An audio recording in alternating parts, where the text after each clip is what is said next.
So on a somewhat similar topic, I'm talking more about the individualization of content recommendations, and how people find content on the internet.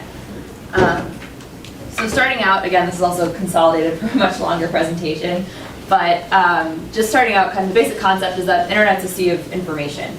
There's a ton of different kinds of content out there, from Spotify, all the different music sites, CNN, all different news sites, blogs, message boards, forums, video content, books, etc. You're always, and people are looking to find that data. And so there's a lot of different users that are looking to navigate this. I kind of thought about it in 3 different categories.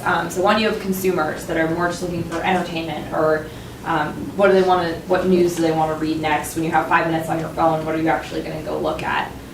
For professionals, how do you stay up to date on your industry? How are you becoming known as an expert in your field? And then finally, marketers are right now one of the major kind of content producers and consumers in this whole idea of content marketing. So to think about this, I kind of had to lay out for myself what I thought of as the content discovery ecosystem. So starting all the way over on the left, you have original content production. So people that are actually writing blogs, writing articles. You think Netflix producing House of Cards, they're creating original content. All the way over on the right, you have kind of end consumers, people that are reading this, watching it. And in between now, you kind of have a set of services that are pulling those together through what I've broken out into content aggregation, content curation, and content recommendation. These words are used a lot interchangeably around, so just to clarify how I was thinking of them, content aggregation is mostly kind of what I think of automated collection of data. So you've set around a certain parameter or keywords, and it's going out and just completely automated, searching and finding all the content that includes that keyword or fits that criteria.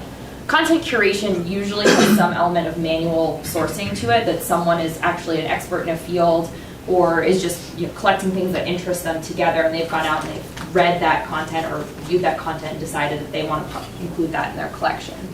The final one is kind of content recommendation. This gets to the individual piece. It's somebody saying, with either a person or an automated algorithm that's learned who you are, this is the content that's best for you. And so as you kind of move down, you get closer and closer to the individual level. So what I originally had done is kind of broken out a bunch of different examples that fall into each of those different categories for consumers, professionals, and content marketers.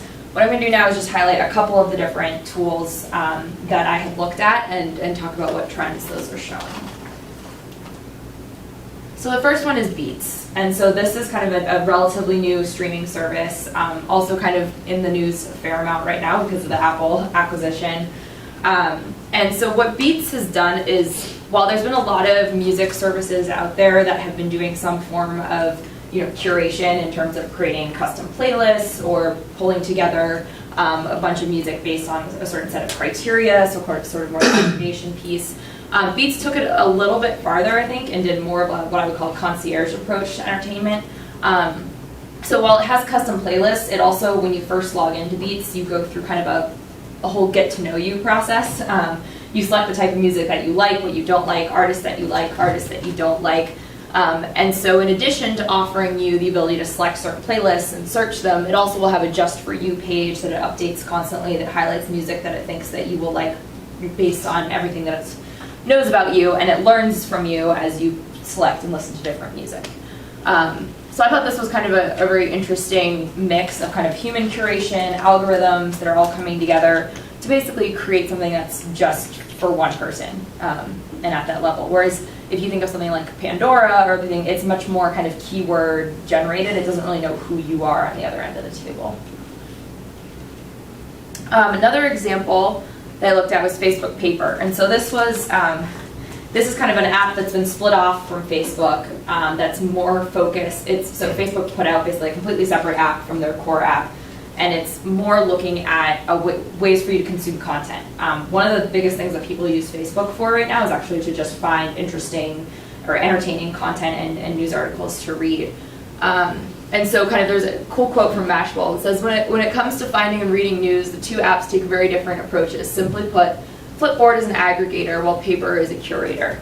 And so what they were saying, or kind of their argument, is that Flipboard is more of take these keywords, things that I'm interested in, types of news, pull those together.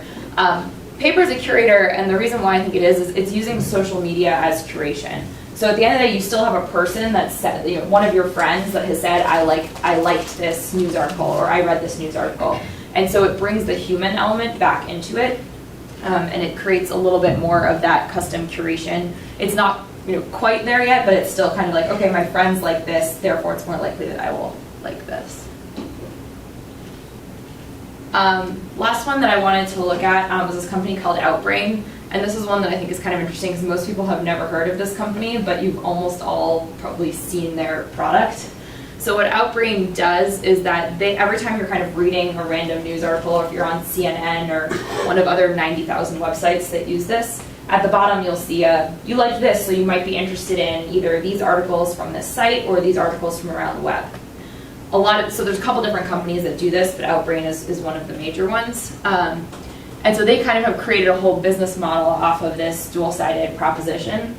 On the one hand, they kind of increase engagement by referencing higher quality content. So you'll want to go to CNN more, the idea is, because not only do you want to read this article, but then they can also point you towards other interesting articles. On the flip side, it's a way to also amplify your content and get it out there around the web.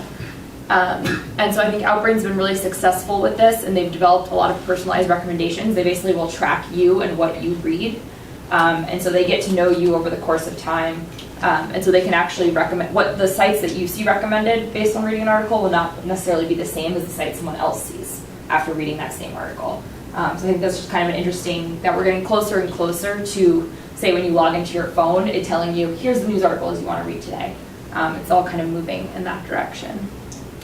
And kind of what this all means is bringing all those together is we've got big data, and so you're able to track your behavior, what you're doing, put that in a social context, so look at what your friends like Facebook and Facebook Paper is doing, behavioral context, personal attention, and it's bringing it all down to content that's individualized just for you. Instead of picking up a newspaper or something like that that's just kind of been generically brought together, it's more like your own personal newspaper that you get to read every morning, or your own set of entertainment content that's kind of queued up for you every time you log into your TV or your phone. That was kind of the most of what I wanted to talk about. I am going to show, I put this in my appendix, but I still want to show it. This is my favorite slide. So this is just a kind of info, this is just something that I found that I thought was really interesting. The number of tools out there to actually help content marketers find content and promote content and share content are incredible right now. Basically any different thing that you're trying to do, if you're trying to create content, source it, put it out there, personalize it, you've got a company that's making some sort of tool that can help you.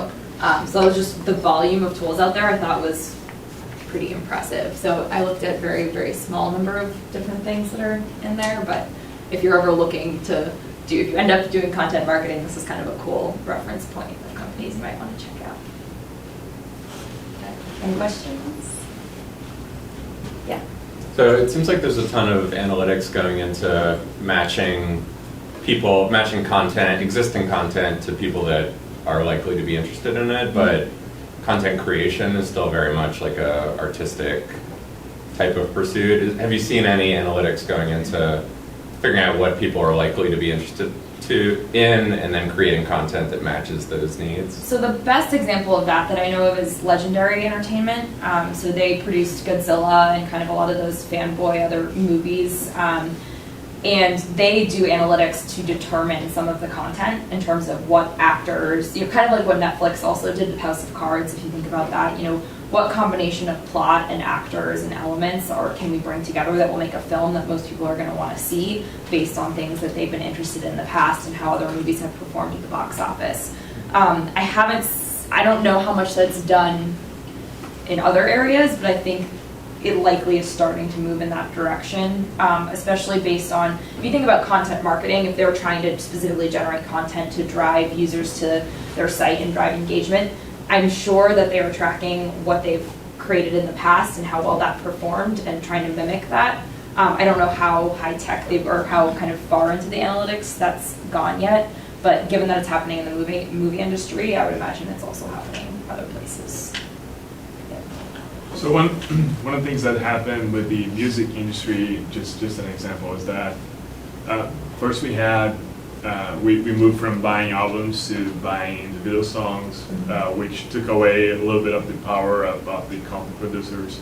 And then the next step is we actually just listen to Pandora or Spotify, and that takes the power even further away. So instead of listening to a Chili Peppers album, now I'm just listening to alternative rock station. That's all, and I don't even know what's playing. Do you see as the power shifting from original content producers to someone aggregating the content in other industries that might be affected by this?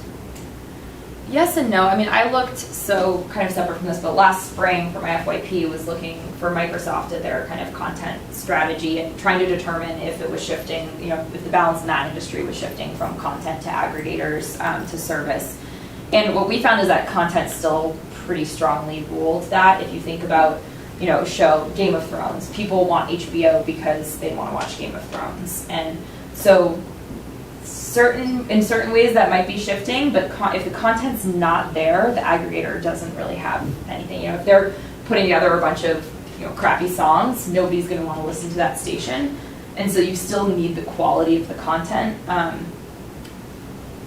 I could also see, if you think about book industry, for example, you have the whole move to self-publishing or Kindle singles and things like that. It is starting to take some of that value away from publishing a book. And what is the value of publishing a book versus writing a blog? And where does that line kind of blur in between? And so how much is it about getting people to engage with that blog or engage with that site versus purchase the content itself? So I think there's definitely a lot of movement, but it's not clear cut that content producers are going to be left behind, because the content still kind of is ruling a lot of that at the end of the day. Do you have time for one more? Yeah, go for it. I just want to provide some additional information because you just mentioned the example of Legendary Pictures. So I was talking to this visiting executive from Paramount Pictures, and they're also starting to doing marketing based on big data. Yep. So far they have not been very successful, so I guess it's still a long way to go to develop that. So Legendary claimed they were very successful with that, but it's interesting to see. It was interesting because I asked the exact same question on big data, but they said so far it's not very successful. Yeah, I know Legendary did it with the trailer for Godzilla was the example that they like to talk about a lot, and kind of tested it on different audiences, did some surveys, found out the certain plot elements that were the most compelling, and then found that kind of viewership of those trailers that skyrocketed and did seem to do pretty well.